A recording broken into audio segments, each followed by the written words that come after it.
How are we to love our enemy?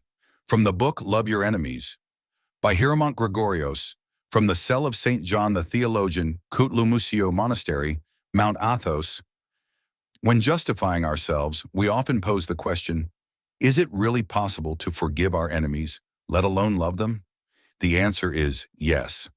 The first person who taught and affirmed this was Christ, who by the example of his own life revealed both his Father's love as well as his own, through his obedience unto death, for the sake of enemies, not friends.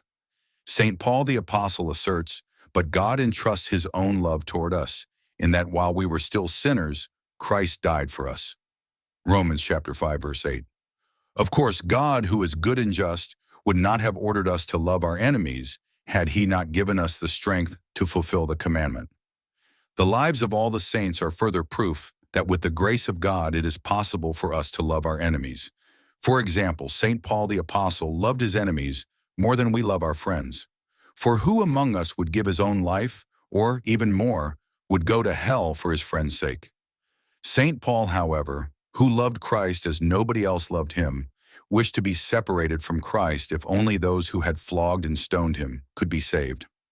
St. John Chrysostom shows us a practical way whereby we can more easily forgive our brethren, by observing our own sins and blaming ourselves for them. By applying this method, we will find extenuating circumstances for our fellows, while amending our own behavior. Furthermore, we should consider that the person who wrongs us is acting on the devil's suggestion. When somebody wrongs, you do not focus on that person, but on the demon who is urging him on. Direct all of your anger toward the demon while showing compassion for the one who is being prompted by him. St. Silouan the Athonite writes from experience about loving one's enemies. Begin by forcing your heart to love your enemies, and the Lord, seeing your good intention, will give you whatever assistance you need. Without divine grace, we cannot love our enemies. A saintly elder said, if you hear that somebody hates and curses you, send him a gift, so that on Judgment Day you will have boldness when you stand before Christ. Because one, there is nothing that propitiates God so much as when we love our enemies and bless those who harm us. Once they asked Abba Zosimus, how can one not become angry when humiliated or maligned? He replied, if one considers himself worthless, he will not get upset. Saint Amonis gives us the following advice for such instances. Observe yourself meticulously so that if someone distresses you over something, you remain silent. Keep your mouth shut.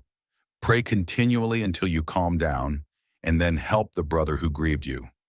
The best way to assist a brother who saddens and wrongs us is to be forbearing and to pray for him. What sort of labor does praying for our enemies entail? Asked St. Zosimus. Is it digging? Is it traveling on foot? Is it financial loss? You must be content when humiliated. In this way, you become a disciple of the holy apostles who went away rejoicing that they had been considered worthy to suffer dishonor for the sake of his name. Acts chapter 5, verse 41. Indeed, though they were pure and saintly, they endured dishonor for the name of Christ. Whereas we should be moved with gratitude and admit that we deserve to be dishonored for our unrighteous deeds. And yet, even though the wretched soul knows that it rightly suffers whatever comes to pass, it insists on distorting its conscience and fabricates thoughts saying, but he told me, he humiliated me, he made a fool of me, thus conspiring against itself and taking on the demon's role. Is there anything easier than loving everyone and being loved by all? Do not the commandments of Christ bring peace? And yet our will does not make a beginning. If it did, everything would come easily to it with God's grace. The saints see every person with the eyes of love, even those who plot against them. For instance, one day as Elder Paisios was sitting in the yard of his poor shanty, he noticed someone hidden in the woods watching him. He looked like someone waiting for an opportunity to steal. The elder thought, the poor man must be in great need. He immediately went away, leaving the shanty with its door open. The burglar went in without hindrance, but he found nothing worth taking. This affected him, and repenting, he asked for forgiveness, which the forbearing elder gave wholeheartedly. St. John Chrysostom stresses the point. Do not hate the person who does something bad to you. Do not curse a person who harms you, otherwise you suffer the injury, and you also lose the reward. You will say, how can this be possible?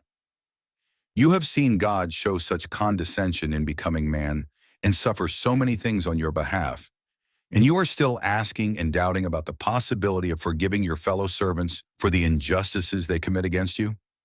Do you not hear him crying from the cross? Father, forgive them, for they do not know what they are doing. Luke chapter 23, verse 24.